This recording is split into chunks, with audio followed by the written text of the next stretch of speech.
সাত্রি আর Dimas তারা দুই ভাই। তাদের বাবার ইন্তেকালের পর তারা জানতে পারে ইন্দোনেশিয়ার পশ্চিম জাভায় তাদের একটা পুরনো বাড়ি রয়েছে।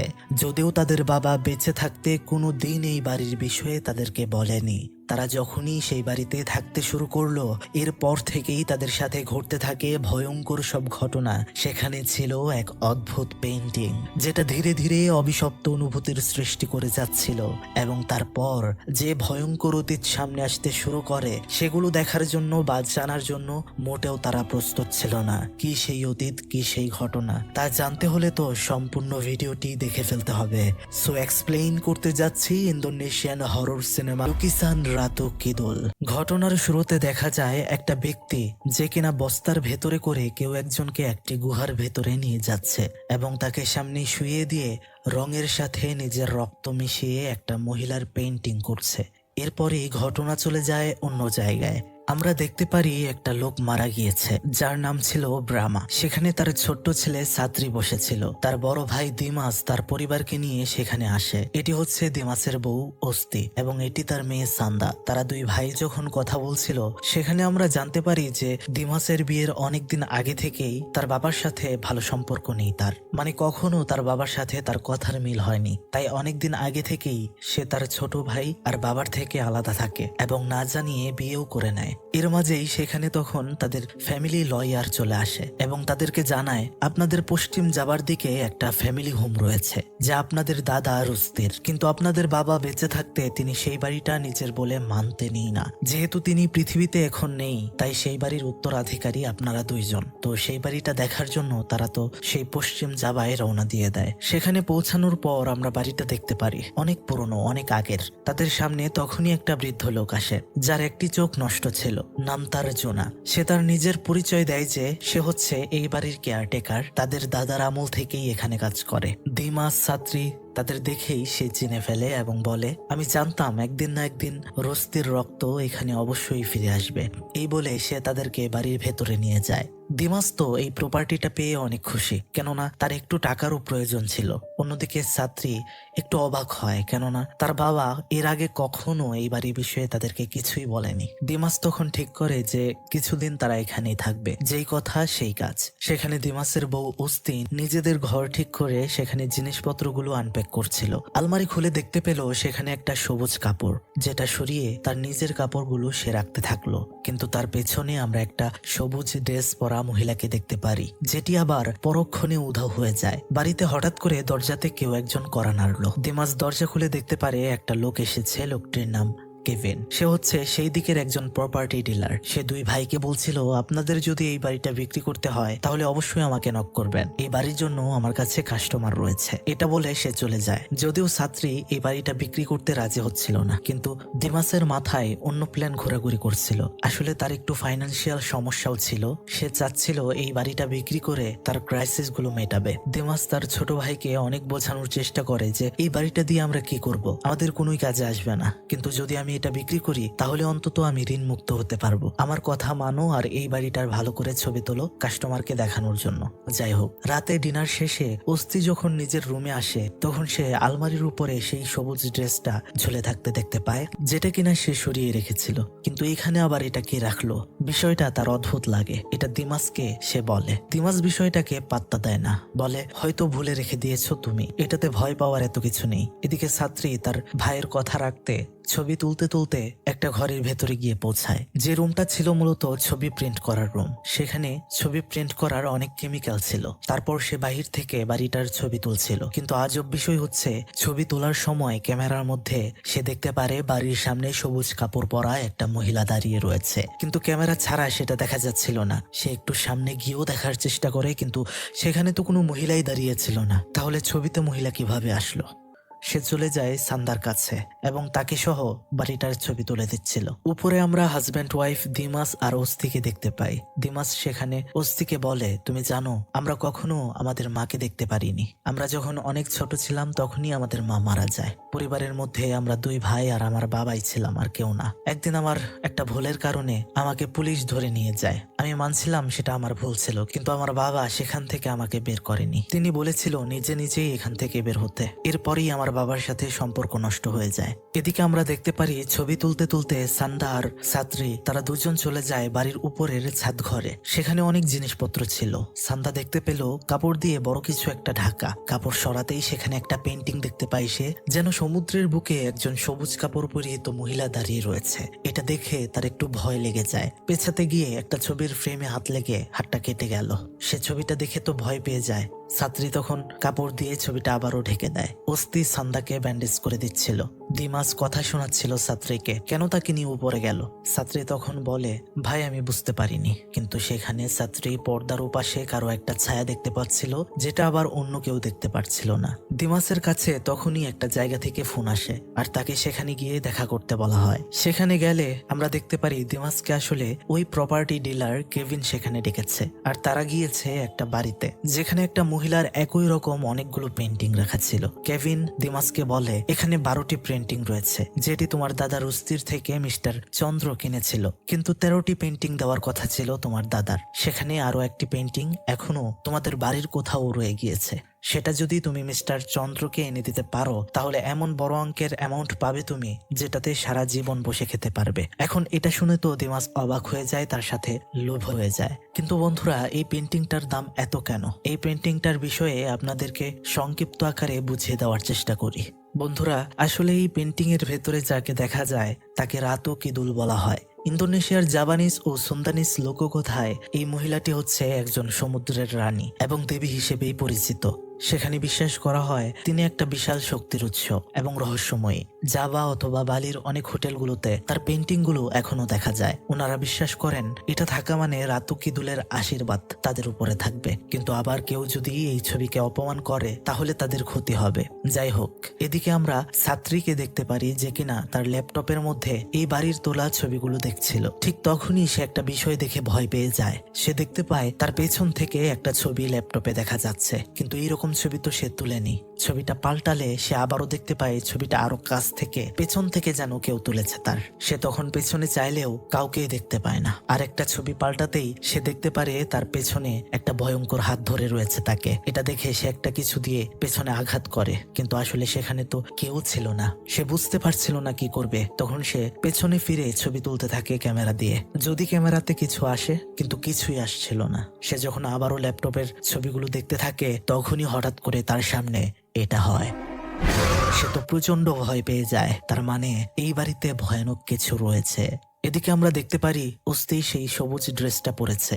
সে যখন আয়নাতে নিজেকে দেখছিল, লাইটগুলো তখন ফ্লিক করতে শুরু করে। আর একটা অদ্ভুত আওয়াজ আসছিল পেছন দিকে সে আয়নাতে চেয়ে দেখতে পারে কে যেন একটা দাঁড়িয়ে রয়েছে, আর সেটা এগিয়ে আসছে। সে তখন তার হাতটা নাড়ায়, সেটাও একই রকম করছিল তার মতো। তার মনে হয় এটা হয়তো শুধুমাত্র একটা আয়নার রিফ্লেকশন। কিন্তু একটু সামনে গিয়ে সে দেখতে পারে এটা কোনো আয়নার রিফ্লেকশন না, বরং ভয়ঙ্কর একটা শয়তান, যেটা তাকে দেখে হাসছিল। সে তো খুবই ভয় পাচ্ছিল। তৎক্ষণাৎ সেটা আবার উধাও হয়ে যায়। এরপর আমরা দেখতে পারি দিমাসকে কেভিন মিস্টার চন্দ্রর কাছে নিয়ে যায়, যার কাছে 12টি রাতু কিদুলের পেন্টিং রয়েছে। মিস্টার চন্দ্র বলছিল, আমার কাছে এই পেন্টিং গুলো অনেক দরকারি। তোমার দাদার কাছে 13টি পেন্টিং এর জন্য অর্ডার ছিল, কিন্তু তিনি দিয়েছেন 12টি। আমার মনে হয় তোমাদের বাড়িতেই সেই 13 নাম্বার পেন্টিংটা রয়েছে। সেটা এনে দিতে পারলে তুমি যা অর্থ পাবে তা কখনো কোনো দিন কল্পনাও করতে পারবে না। এই কথা শুনে বাড়িতে এসে পড়ে দিমাস, আর দেয়ালের মধ্যে 13 নাম্বার পেন্টিংটা সে দেখতে পারে। সে খুবই খুশি হয়ে যায়, কেননা এটা তার ভাগ্য পরিবর্তন করবে বলে কথা। ছাত্রীকে পেন্টিং এর একটা ছবি তুলতে বলে সে, আর এই ছবি নিয়ে সে মিস্টার চন্দ্রকে দেখায়। কিন্তু মিস্টার চন্দ্র ছবি দেখেই বলে দেয় এটা আসল পেন্টিং নয়, নকল। আর দিমাসকে যা নয় তাই অপমান করে, বলে তুমি আমাকে বোকা বানাতে চাইছো? আমি এত বছর ধরে এটা নিয়ে গবেষণা করছি, আসল আর নকল চিনবো না? এদিকে আমরা দেখতে পারি সান্দা যখন ঘুমাচ্ছিল তখন একটা আওয়াজ শুনতে পাই সে। তার ঘুমটা ভেঙে যায়। আওয়াজটা কোত্থেকে আসছে? সে তখন আলমারির সামনে গিয়ে আলমারিটা খুলেই দেখতে পারে একটা ছোট্ট ঝুনঝুনি, যেটা সেখান থেকে তখনই পড়ে খাটের নিচে চলে যায়। সে যখনই সেখান থেকে সেটা তুলতে যাবে তখনই খাটের নিচ থেকে পানি আসতে শুরু করে, আর সে চেয়ে দেখে ভয়ঙ্কর এক শয়তান যা তার দিকে এগিয়ে আসছিল। সে তো খুবই ভয় পেয়ে যায়। সে এতই ভয় পায় যে সেখানে আর থাকে না, তার মায়ের কাছে গিয়ে ঘুমিয়ে পড়ে। তার মাও অস্থির হয়ে গিয়েছে, তার কাছেও সবকিছু অস্বাভাবিক লাগছিল। সে যখন ঘুমানোর চেষ্টা করলো ঠিক তখনই আমরা দেখতে পারি একটা গর্ত থেকে অনেকগুলো বাদুড় বের হয়ে ঘরে উঠতে শুরু করে। সে যখন উপরের দিকে তাকায় তখনই সবগুলো বাদুড় তার ভেতরে ঢুকে পড়ে। মানে বন্ধুরা, তার ভেতরে এখন শয়তান ঢুকে গিয়েছে। এদিকে আমরা দেখতে পারি ছাত্রী বাড়ির ছাদ ঘরে যায়, যেখানে সেই 13 নম্বর পেন্টিংটা রাখা ছিল। সে কাপড়টা সরিয়ে একটা ছবি তোলে, কিন্তু যখন অন্যদিকে সে ফিরেছিল তখন তার পেছনে আমরা সেই পেন্টিং এর মধ্যে কিছু একটা নড়তে দেখতে পারছিলাম, কিন্তু সে পেছনে চাইলেও কিছুই দেখতে পায় না। সবকিছু অদ্ভুত লাগতে শুরু করলে সে নিচে নামতে শুরু করে। নিচে নেমে এসে দেখতে পারে তার ভাবি অস্তি যে কিনা ঘরে রাখা সেই নকল পেন্টিংটা নখ দিয়ে আছড়ে আছড়ে নষ্ট করছিল। সে যখন সামনে যায় অস্তির চোখ দেখে সে ভয় পেয়ে যায়, কেননা চোখটা ছিল একদমই কালো বর্ণের। কিন্তু তখনই সেটা আবার স্বাভাবিক হয়ে যায়, জ্ঞান হারিয়ে ফেলে। দিমাসে সে দেখতে পারে তার স্ত্রীর এই অবস্থা। সে তখন ছাত্রীকে অনেক বকা দিতে শুরু করে, বলতে থাকে, আমি তোমাকে এখানে রেখে গিয়েছিলাম তাদের জন্য, তাহলে কিভাবে এটা হলো? তখন সে বলে, আমি উপরে ছাদ ঘরে গিয়েছিলাম, সেখানে একটা পেন্টিং দেখতে পেয়েছিলাম আমি। ছাত্রের পেন্টিং এর কথা শুনে দিমাস সেই পেন্টিংটা দেখতে চলে যায়, আর সে দেখেই বুঝে যায় এটাই হচ্ছে আসল পেন্টিং। সে তো খুবই খুশি হয়ে যায়। এই পেন্টিংটা সে আবারও দেয়ালে টাঙিয়ে দেয়, আর এটার ছবি তুলে পাঠিয়ে দেয় মিস্টার চন্দ্রের কাছে। ছাত্রী আর সান্ডা দিমাসকে বলতে থাকে, এই বাড়িটা ঠিক নয় আমাদের জন্য, আমরা এখানে অনেক প্যারানর্মাল অ্যাক্টিভিটি পেয়ে যাচ্ছি, এখান থেকে চলে যেতে চাই। কিন্তু এইসব কথা একদমই কানে নিচ্ছিল না দিমাস। সেখানে তখন অস্তি আসে আর দিমাসের পক্ষেই কথা বলে এখানে থাকতে কোনো সমস্যা নেই।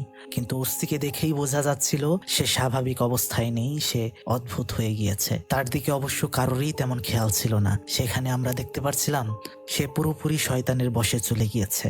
রাতে যখন সবাই ঘুমাচ্ছিল তখন আমরা দেখতে পারি বাড়িতে একটা চোর প্রবেশ করে, আর সে সেই পেন্টিংটা চুরি করে সেখান থেকে পালাচ্ছিল। আর বন্ধুরা, সেটা আর কেউ ছিল না, সেটা ছিল কেভিন, যে কিনা এই পেন্টিংটা চন্দ্রের কাছে বিক্রি করে অনেক টাকা হাতিয়ে নেবে। কিন্তু সেটা টের পেয়ে যায় অস্থির ভেতরে থাকা শয়তান। কেভিন যখন পেন্টিং নিয়ে চলে যাচ্ছিল তখনই অস্থির ভেতরে থাকা শয়তানটা কেভিনের গাড়ি থামিয়ে তাকে ভয়ানকভাবে শেষ করে ফেলে। ঘরে যখন একা রয়েছে সান্দা তখন সে খুবই ভয় পাচ্ছিল, কেননা দরজাটা খুলছিল না। ঘরের মধ্যে একটা ভয়ঙ্কর আওয়াজ হচ্ছিল। সে ভয়ে দৌড়ে গিয়ে কাঁথা মুড়ি দিয়ে বসে পড়ে। তখনই আমরা দেখতে পারি একটা ভয়ঙ্কর হাত তাকে ধরতে আসছে। কাঁথাটা যেন কেউ উপর থেকে টান দিয়ে সরিয়ে দিল। সে তো খুবই ভয় পায়। তখনই তার মাথায় একটা ভয়ঙ্কর হাত এসে ধরে, আর সেই ভয়ঙ্কর শয়তানকে দেখতে পেয়ে সান্ডা খাটের নিচে গিয়ে লুকিয়ে পড়ে। এদিকে ছাত্রী বাড়ির সেই রুমে যায় যেখানে অনেকগুলো ছবি টাঙানো ছিল। সেই ছবিগুলো ছিল অনেক আগের যুগের এবং অনেক আগের ক্যামেরা দিয়ে তোলা। সেগুলো নেগেটিভ থেকে পজিটিভ করতে হতো। সে তখন একটা ছবি পজিটিভ করতে যায় সেখানকার কেমিক্যাল দিয়ে, কিন্তু তখনই সেখান থেকে একটা ভয়ঙ্কর হাত বের হয় আর তার গলায় ধরে। কি করবে সে বুঝতে পারছিল না। সেখানে থাকা একটা কেচি দিয়ে সে তখন সেই হাতকে আঘাত করতে থাকে, আর কোনো রকমে সেই ঘর থেকে বের হয়ে আসে। এদিকে আমরা দেখতে পারি সান্ডা ভয়ে লুকিয়ে আছে আলমারির ভেতরে, আর সেখানে তখনই কেউ এসে তাকে নিয়ে যায়। ছাত্রী নিচে এসে দেখতে পায় অস্থি সোফায় বেহুশ হয়ে পড়ে রয়েছে।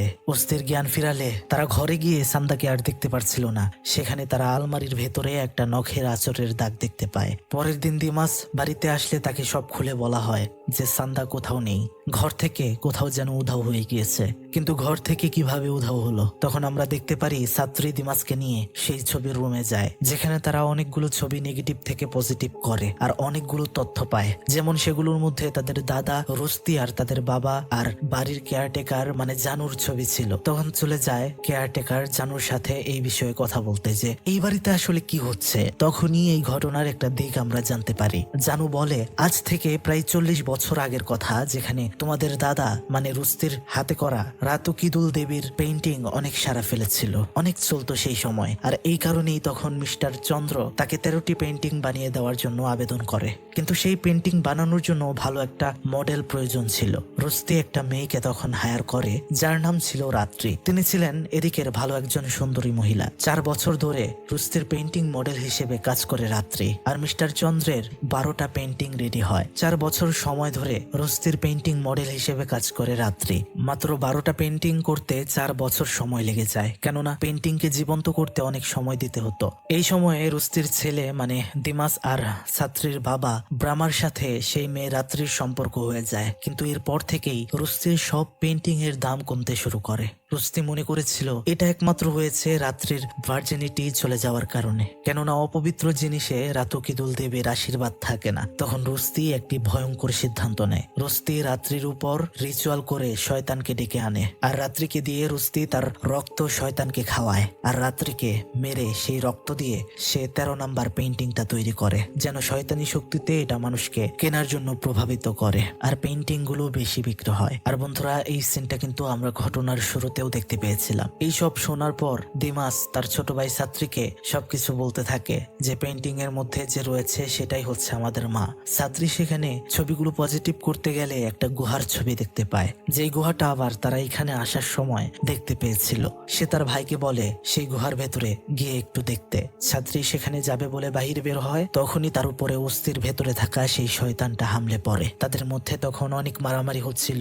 অস্থি ছুরি দিয়ে ছাত্রীকে মারতে চেষ্টা করছিল। তখন ছাত্রী উল্টো অস্থিকে স্টেপ করার চেষ্টা করে, কিন্তু তখন সেটার ভেতরে থাকা শয়তান নাটক করে আর বলে, তুমি কিভাবে মারতে পারো আমাকে? আমি না তোমার ভাবি হই? ছাত্রী যখনই এই কথাতে দুর্বল, তখনই সেটা ছাত্রীর উপরে আঘাত করে স্টেপ করে দেয়, আর তখনই টুইস্ট রিভিল হয়। সেখানেই তখনই সে পরে বাড়ির কেয়ারটেকার জানো। ছাত্রী ভাবে সে হয়তো তাকে বাঁচাবে, কিন্তু সে এসে একটা কিছু দিয়ে ছাত্রীর মাথায় বাড়ি দিয়ে তাকে অজ্ঞান করে দেয়। আর অস্থির চুলে ধরে টান দিতেই আমরা দেখতে পাচ্ছিলাম তার ভেতর থেকে সব বাদুরগুলো বের হয়ে যাচ্ছিল, যেগুলো তার ভেতরে ঢুকে গিয়েছিল। তারা দুজনেই তখন সেখানে জ্ঞান হারিয়ে পড়ে থাকে। এদিকে আমরা দেখতে পারি দিমাস সেই গুহার সামনে এসে পৌঁছে যায়, আর গুহার ভেতরে আমরা দেখতে পাচ্ছিলাম সেই জায়গাটায় জানু সান্দাকে শুইয়ে রিচুয়াল করছিল। তখনই সেখানে শয়তানকে সে ডেকে আনে, আর সেই শয়তান সান্দার কাছে আসতে শুরু করে। দিমাস সেখানে যেতেই সেই শয়তানি শক্তি দিয়ে শয়তান তাকে ফেলে দেয়। জানু তখন তাকে বলতে থাকে ঘটনার আরো একটি প্লট পয়েন্ট। সে বলতে থাকে, আমিও তোমাদের মা রাত্রিকে তোমাদের বাবার থেকে বেশি ভালোবাসতাম, কিন্তু তোমার মা কি করলো? তোমার বাবা বার্মাকে বেছে নিয়েছিল, যেটা আমি সহ্য করতে পারিনি। সেদিন যখন তোমাদের দাদা রুস্তি রিচুয়াল করার পর পেইন্টিং করছিল, তখন আমি এসে তোমার দাদাকে মেরে ফেলি, আর আমার নিজের রক্ত রাত্রির ভেতরে থাকা শয়তানকে পান করাই, যেন সে আমার পুষ মেনে যায় আর সমস্ত সম্পত্তি আমার হয়ে যায়, আর আমি যেন কিছু আধ্যাত্মিক শক্তি পাই। তারপর সেখানে তোমার বাবা, তোমার দাদা সহ তার স্ত্রীর মরদেহ দেখতে পেয়ে তাদের কোনো রকমে নিয়ে গিয়ে দাফন করে, আর সারা জীবনের জন্য তোমাদেরকে এখান থেকে নিয়ে চলে যায়। তারপর সেই ভীতু আর কখনো এখানে ফিরে আসেনি, কিন্তু তোমরা এখানে সেই সমস্যা বাঁধিয়ে দিলে। মানে বন্ধুরা, ছাত্রী আর দিমাস তারা এখানে আসার পর তাদের সাথে যা ভয়ঙ্কর ঘটনা ঘটেছে তা সব জানু করিয়েছে শয়তানের মাধ্যমে। যাই হোক, তখন সে বলতে থাকে, এসেছো ভালোই করেছো, এখন আমি সান্দাকে শয়তানের কাছে উৎসর্গ করব, যেন শয়তান আরো আমার কথা শুনে। তখনই আমরা দেখতে পারি সেখানে নিজের জীবন শয়তানকে উৎসর্গ করে দেয় দিমাস, শয়তান যেন তার মেয়েকে কিছু না করে। আর সে শয়তানকে বলে তার সোল শয়তান গ্রহণ করে যেন জানুকে শেষ করে দেয়। তখনই আমরা দেখতে পারি সেই শয়তান এবার দিমাসের আত্মা নিয়ে সেখানে জানুকে শেষ করে দেয়। এসব কিছু হয়ে যাওয়ার পর যখন সেখানে ছাত্রী আর অস্থি এসে পৌঁছায়, তখন সেখানে এই অবস্থা দেখে তারা একদমই বাকরুদ্ধ হয়ে যায়। তারা দিমাসকে হারিয়ে ফেলেছে। ঘটনার শেষে আমাদেরকে দেখানো হয় সেই বাড়ির সামনে পুলিশ এসে এই ঘটনার সম্পূর্ণ আবারও তদন্ত করে, আর বাড়ির সামনে বাগান থেকে রাত্রির মানে তাদের মায়ের লাশ বের করে। কিন্তু আশ্চর্য বিষয় হলো সেই লাশটা 40 বছর পরেও অক্ষত ছিল। এটার কারণ হিসেবে জানা যায় শয়তান এই দেহকে নিজের করে নিয়েছিল, তাই হয়তো এমন হয়েছে। আর এভাবেই এই ঘটনাটির সমাপ্তি ঘটে। তো বন্ধুরা, ভালো লাগলে অবশ্যই একটা লাইক করে দেবেন, সুন্দর একটা কমেন্ট করে দেবেন, এবং চ্যানেলটি সাবস্ক্রাইব করে পাশে থাকা বেল আইকনটা অল করে রাখবেন, যেন এমন সব হরর ঘটনা সবার আগে আপনার কাছে গিয়ে পৌঁছায়।